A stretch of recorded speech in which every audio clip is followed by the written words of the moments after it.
Здравствуйте. El día de hoy comenzaremos a estudiar el alfabeto letra por letra. Para ello, solo tienen que prestar atención. Letra A. Sonido A. Letra A. Sonido A.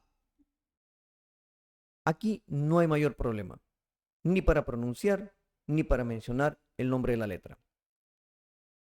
Y bien, tenemos la siguiente palabra. Autobús.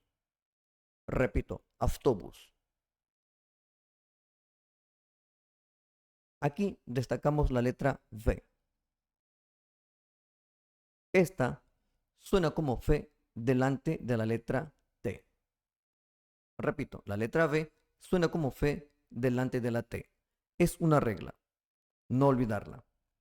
До свидания.